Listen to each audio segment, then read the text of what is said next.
Kristin Jacobson is here. I kind of introduced her before and said she's just one of those powerhouse women that intimidates the you-know-what's out of me. But man, I'm so grateful for her every day. She's one of those people that I talk about that is working behind the scenes all the time and sometimes in the spotlight to make things better for all of us. Her resume is so long that it's absolutely, would take us the rest of the show.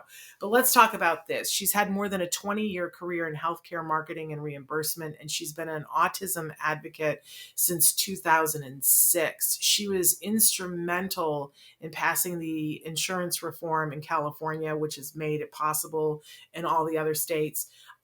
She's worked tirelessly to refine that law, and has been appointed to the Department of Managed Healthcare Autism Advisory Task Force. She's been a part of drafting recommendations regarding medically necessary behavior health treatment.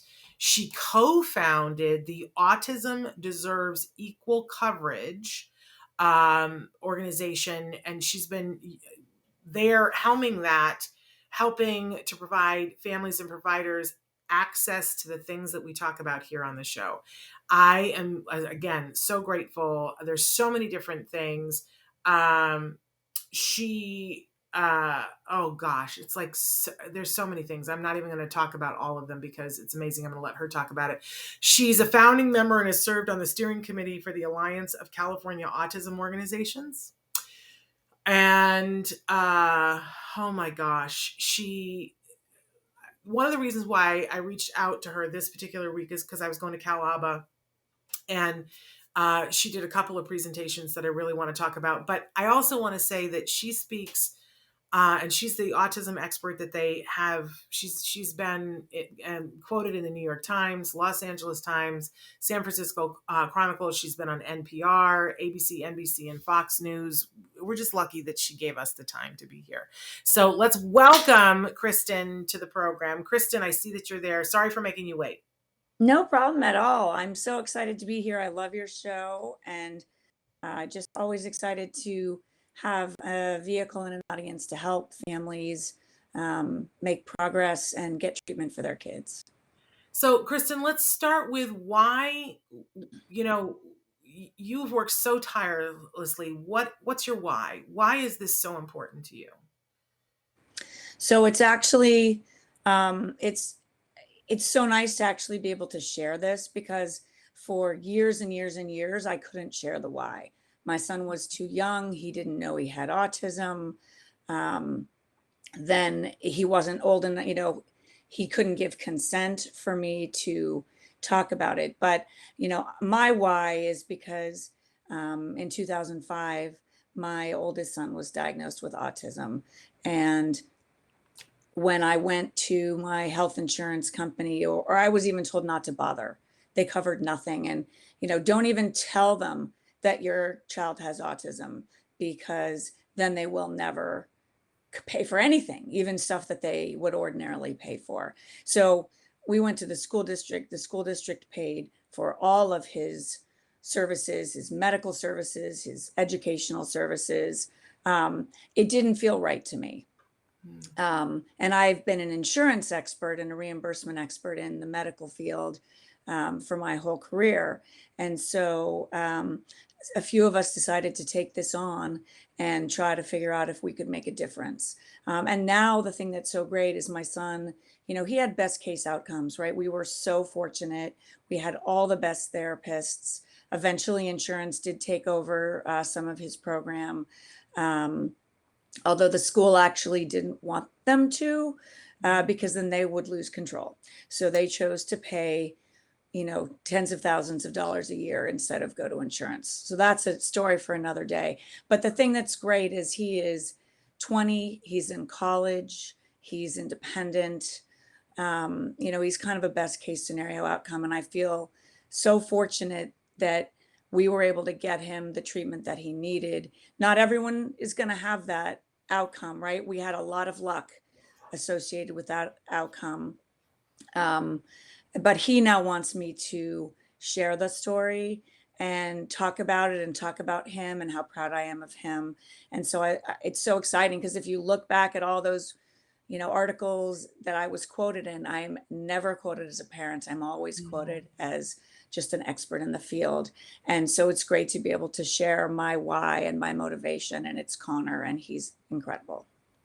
Well, I applaud you for so many different reasons that I'll go through, but I also want to say that we extend an open invitation. Anytime Connor would like to be here and speak on his own, we'd love to have him. If that's, I know a lot of, I have an 18-year-old son and he's like, I'm busy. But if Connor, and I love that and celebrate that. But if Connor ever wants, please tell him open door. We'd be happy to have him as well.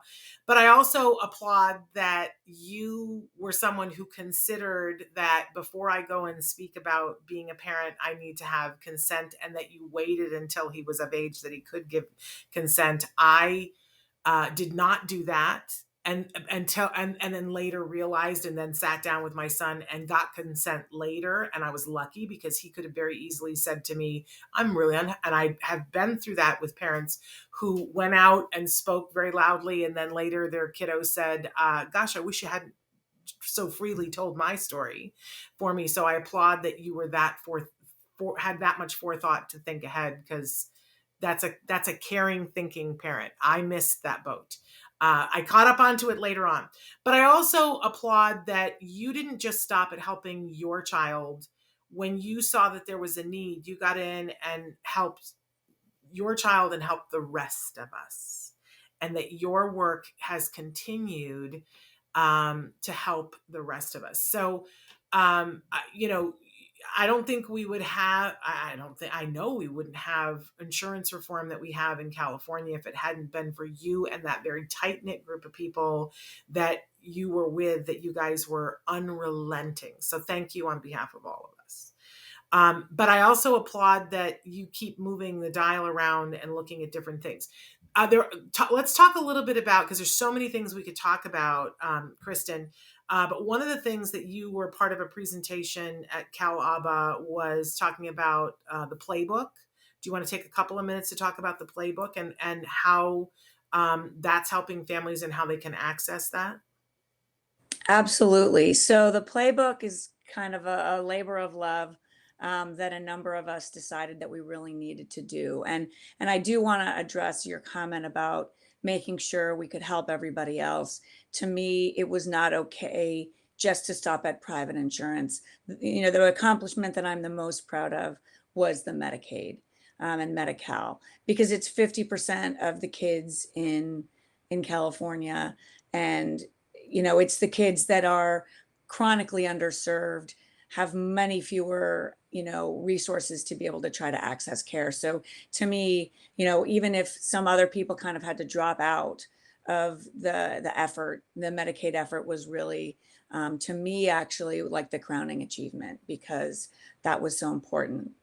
Um, And thank you on behalf of all those families, because there was that period of time in California where they shut down the Medicaid benefits, and it was brought into sharp focus how badly those families needed that. And thank you for the work that you did that made that possible. and it was absolutely tragic, and we could see it coming month after month. More kids lost services, and the only silver lining there was I was able to finally broaden our coalition beyond autism to the full disability community, to the NHELPs and Western Center for Law and Poverties of the world. They finally got on board and said, wait a minute, we are, harming children. And Medicaid was the heaviest lift because of how much it cost the state, right? I mean, private insurance doesn't really cost the state much. They had to do state employees, but Medicaid, we pay 50% of the cost. And so it was hundreds of millions of dollars, and we needed that broader support. So while it pained me deeply, the only silver lining is I think the fact that they actually harmed those kids like that was what enabled us to be able to help the rest of them. And while California was not the first on autism reform, even if we were starting it, we may have started with everyone else. We were 29th, but we were first with Medicaid. And that That's a big deal. It is a big deal. Someday they're going to make a statue to you because that's a big deal. Well, back But to the playbook, yeah, right? the playbook. So the playbook, um, after the Autism Law Summit one year, this woman, Amy Pearl, who is a brilliant woman who works for Little Leaves, an ABA company in Maryland, she keeps going to the Autism Law Summit and says, but what do we do about this? Well, what do we do about that? What do we do about something else? And Amy recruited a bunch of us who, providers, parents, advocates, regulators, um, attorneys, and said, who will help me write a playbook where we can really figure out what do we do about this, and write so we wrote gosh, it's probably 75 pages. It's in a couple of sections. It talks about all the different laws that are there to protect you. Then it talks about how do you get prior authorizations, and then how do you appeal when you're denied, and then a whole bunch of tools and tips, sample letters, um, issue by issue for some of the biggest issues. And we will continue to supplement it with other issues, but we really wanted to get it out. Um, it is unfortunately not yet accessible. It is almost there, but we're sort of making the tour of all the, we went to Calaba, we're going to CASP. Someone's probably presenting it at APBA. I don't know. We have to apply, you know, to have it as, a paper or, an invited talk or something. So we are sharing it, but we met weekly, and um, and just went through the whole thing. And it was great because Amy was like, wow, I didn't, she's one of the most sophisticated providers we have. And she felt like she didn't know any of it. And we would use her cases or, another provider's cases, and actually sample them and try them and then do the appeals, and, write about and add sections when we run into a new hurdle. So CASP, I think, is going to be actually publishing it with CASP is the Council of Autism Service Providers, with their CASP conference at the very beginning of May. So that's our goal for when it will actually be accessible. It will be on CASP's website. It'll be on my website. I know other advocates are going to put it on their website. Will you make sure and tell us when it's accessible, and then we'll post for people to where they can find it, because it's a game changer. Yeah, and I can send you the presentation that Okay. we're doing, because the presentation has a lot of information about the laws Okay, and good. appeals and authorizations. The one thing it doesn't have is all the sample letters and things like that, because that's tough for Okay. a presentation. Because you guys, whether it's now or later on down the road, at some point you're going to be in the position where you're going to have started therapy, you're going to be doing therapy, things are going to be going well, and then somebody's going to try to take it away from you. I just have seen this time and time again, and you're going to be faced with this process of do I appeal? What do I do? How do I do that? And you don't want to have to reinvent the wheel. Other people have been there and know how this works, because the insurance thing is gobbledygook to a lot of us, Kristin. Again, I applaud you for sharing what you know, because it is gobbledygook for all of us.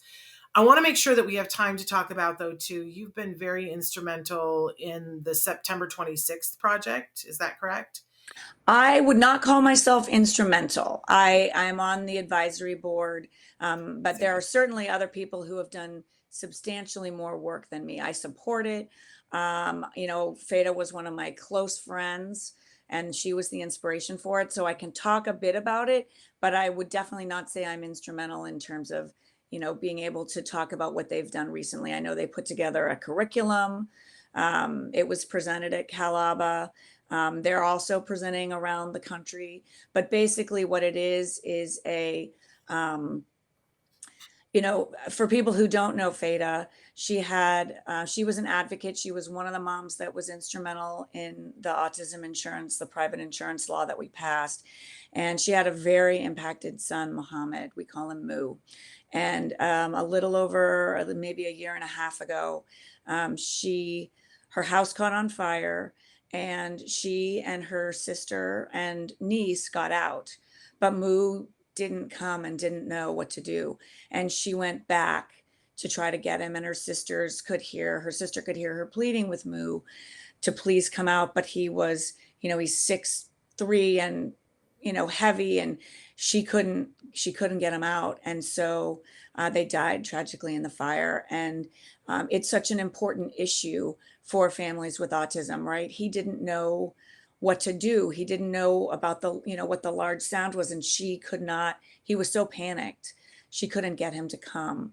Um, and so the September 26th project is um, putting together training materials, curriculum, raising awareness to help other families who might be in that situation and have the tools to practice ahead of time, and, to check your fire, your what are those things called that go off? Yeah, Your alarms, fire alarms. smoke Make alarms. sure they Yeah. have smoke alarms. Make sure they have batteries. But it's much more than that, right? In terms of having to work with, got to learn how to work with these children and these adults to help them be enough prepared in a crisis that they will be able to listen to their loved ones and leave instead of stay. Yeah, it's just so unthinkable, um, to think that two precious lives were lost in that way. Just absolutely horrifying. And anybody who's familiar with Feda's work um, knows she was such a tireless advocate, and she was an on it mom. You could there's no fault to be found in Feta, and the fact that she wasn't able to overcome what was happening to get him outside, it just clearly demonstrates how much work we have to do in this arena. If As she couldn't do it, no one, nobody could, yeah, right? and we can't afford to lose anyone else in this way. It's just unthinkable. So I love that those of you who loved her decided that you couldn't just let it sit, that there had to be something in her honor, in her memory, to make sure that that doesn't happen again. So where can people go to find out what they should be doing to prepare for fire safety? So there is a website. I'll have to I Google September 26th project. I'm guessing the website is something like september26.org, but I don't want to, I don't know the Okay, exact one. I could try to Google it on we'll my find it. other computer, but Well, if you could find it and then maybe post it. yeah, But we it's the have before, September but we will. 26th Yeah. project, and there's all kinds of great material there. There's so much material. So we've just got a few minutes left, Kristen, and I want to ask you a couple of quick questions. First one, knowing what you know and knowing what you've been through, what's like the number one piece of advice that you give to families right now when you're talking to them that are going through the early years and going through intervention? And thank you. Our producer Traven put up the link there. It's september26.org. Um, but so what's like the biggest single piece of advice that you give to families right now, Kristen? I know I it's hard to think, pick one. yeah, no, it's absolutely fight for everything that your kid needs. Absolutely everything, right? People thought I was crazy when I had a verbal, relatively high functioning child to still do 40 hours of ABA or behavioral therapy, right? We actually did floor time for him. I did ABA for my other. Um, Absolutely do the most. Read read the literature, get educated. Um, it is medically necessary, and you got to fight for it and do all of it, and don't stop. Trust your instinct, because you know best as a parent. And you may not get the outcomes that Connor got, but you will get the best outcomes that your child can have. And they deserve it and you deserve it. And the therapy can be life changing. So absolutely fight for what you know, and don't take no for an answer. And, you know, if somebody says, well, you can't get this, right? You're only going to get 10 hours. You're not going to get 40, or you're too old for this, or we don't do it in school. Don't take no for an answer. just don't take no for an answer. And I think Fada would give the same advice, right? She never took no for an answer, and she just kept fighting. Yeah. And I also took that advice. You know, one of the first things that I did after my son was diagnosed was, and I started to see that, oh, I'm going to have to fight. And then I was told the 40-hour thing. And I went to someone that's a dear friend of mine that was an advocate at the time. And she said, I'm just going to tell you, I know that school district, because it was before insurance. And she said, you're not going to get it. I just got to mentally prepare you. You're not going to get it. Although she said to me, you should still fight for it. That is what I got. I did have to fight for it, but it's what I got.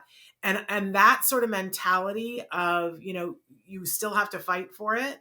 I hear that as the common thread through parents that were successful at getting what their kids needed, was that they just said, well, I'm just going to keep fighting for it. You can tell me it's irrational. You can tell me there's no way that they'll fund it. You can tell me that there's no way. I'm still going to fight for it. And we all ended up getting what it was that we were fighting for. There's a cost though. Huge cost. It's a Yeah. huge cost. And I'm not just talking about dollars. No, it's an emotional cost. It's a mental health cost. Yeah. I mean, I sued my school district. I wouldn't have, I never thought of myself as a litigious person, but they offered him nothing, zero, no special ed, no eligibility. And their settlement was for 40 hours a week. So they knew they were in the wrong, but they didn't do it. And I had to fight for it. It was the first time I'd ever fought for something like that. But the emotional toll, it's Yeah. really high. I got to ask you this, because a lot of us who step in and go, okay, I'm going to fight. I'm going to fight. I'm going to fight. I'm going to fight. And it's a couple of years slog, right? For some people, it's a 5-year slog. For some people, it's a 12-year slog. For some people, it's even a longer slog because you're still fighting for the services, right?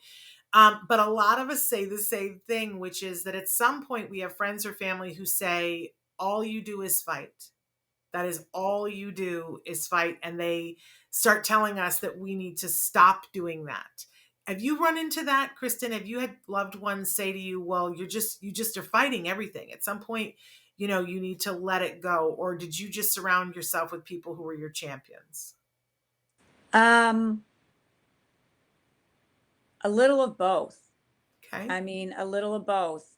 I will tell you, even at one point, because it took 6 years, I think, before we got our autism insurance law. And every year I would write a new version of the bill. And I will even tell you that even Fada would tell me, you are wasting your time. Why are you writing that version? No one is going to introduce it. And I said, I don't care. I have to be ready when we break through, and we will at some point break through. I had great support from my family. More of my naysayers were early on. I mean, my mom apologized to me later because she's like, you're pathologizing your kids. There's nothing wrong with your kids. Why are you thinking there's something wrong with your kids? And then the same week, Connor was diagnosed with autism and Finn was diagnosed with cerebral palsy. And she was like, I am so, so sorry. You were right. So, I mean, I had both, right? I also, the boy's dad was really supportive. I think at some point he felt like I fought for too long. I don't agree with him on that, um, because I look at the outcomes of my kids and they're nothing short of miraculous. Both of them, right? And even my third, right? They're just nothing short of miraculous. But my older two, they want their stories told. My one with CP, you know, when Connor was getting 40 hours of therapy for behavioral therapy, Finn was getting 15 hours of physical therapy, PTOP for his OT for his CP, regional center, California Children's Services. At 5, he was done. He is an athlete, right? He was really severe. Again, super lucky. But there's something about going out and getting the absolute most you can do. It gives you the best chance at those outcomes. And even if your outcomes, one of my colleagues who worked with me, her son doesn't have those outcomes, but you know what he has after his ABA? He has serious epilepsy. He doesn't have to have general anesthesia 12 times a year because he couldn't tolerate the leads being put on, and he couldn't swallow his epilepsy medicine. Mm. So she fought for him, and he avoided 12 general anesthesias a year. Wow. That's remarkable. It is remarkable. I love hearing all this. But Kristin, I gotta say, I'm sure everybody else is wondering this too. How did you manage all of that and fight for all of us? How did you have three kids, two that were going to opposite therapies, and still find time to fight for us? Well, I'm certainly fortunate, right? I mean, um, my husband was an attorney. I have an MBA from Stanford. I could afford to, um, stop working, Mhm. manage their therapy. I could afford a second, a nanny to, take the other one to therapy. And I Mhm. mean, there was a couple years when we were barely making it. Even Yeah, with our situation, yeah. we were barely paying the bills. We were changing the times that the bills were due. I paid the PG&E guy the day he came to shut off the electricity. So we barely made it at certain points.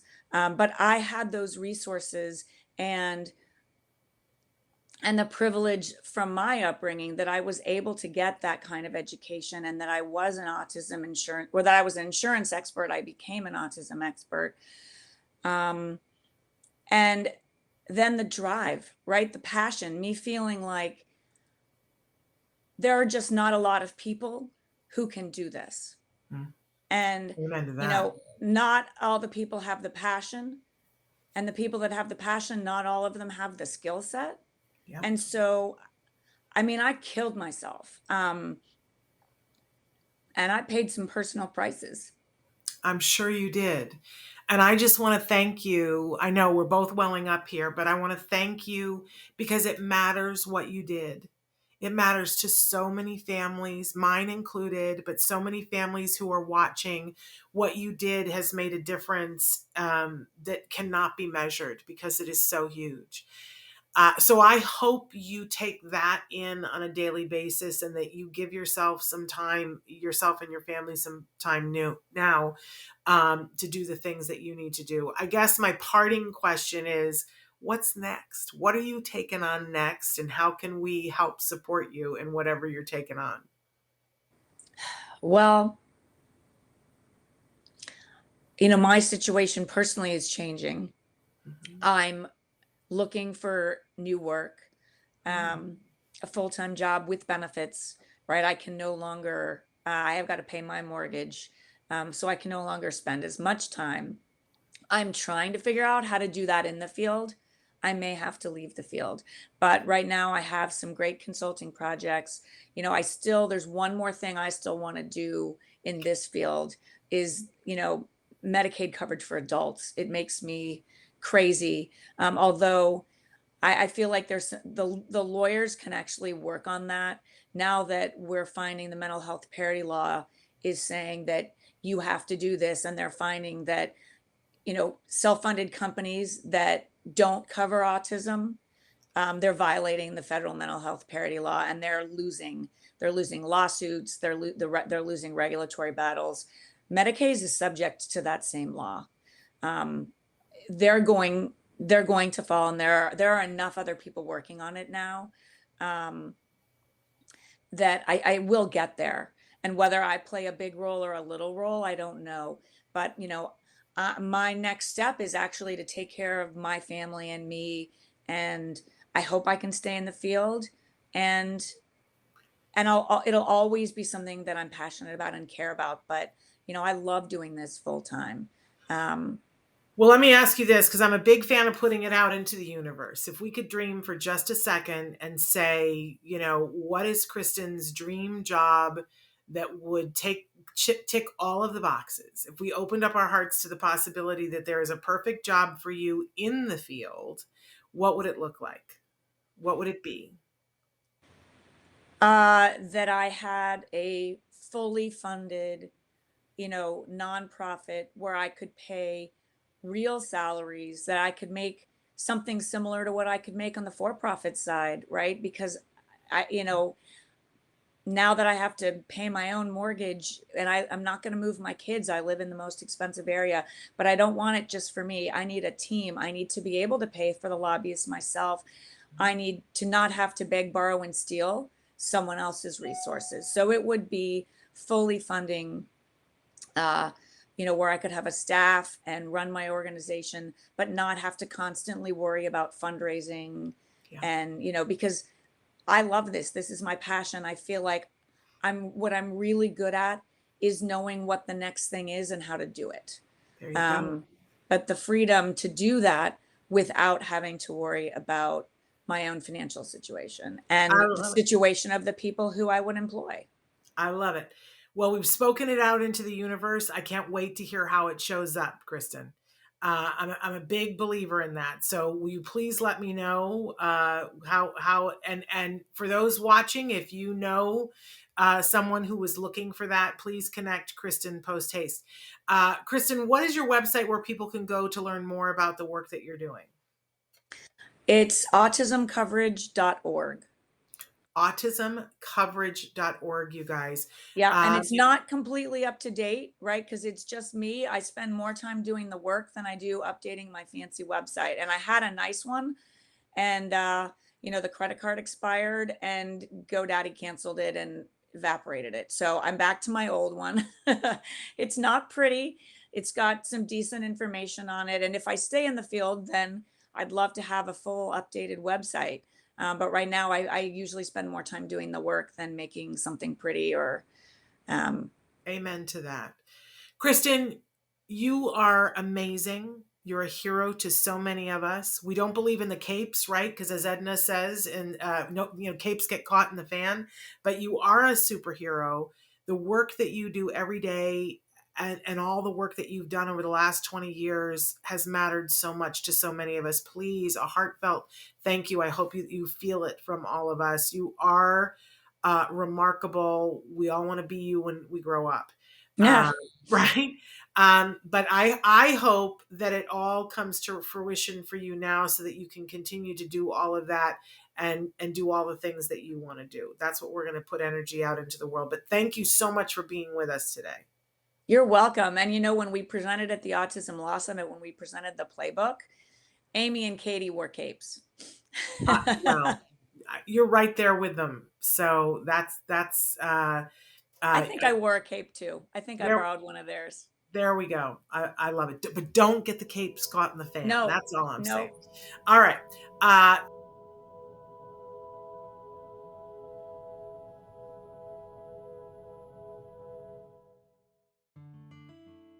Thanks for watching Autism Live.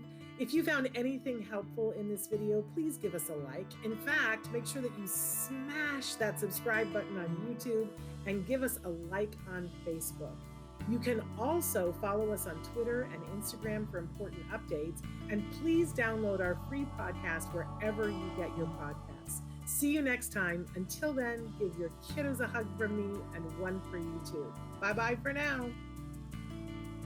To subscribe, click here. And if you'd like to check out some more of our videos, click here.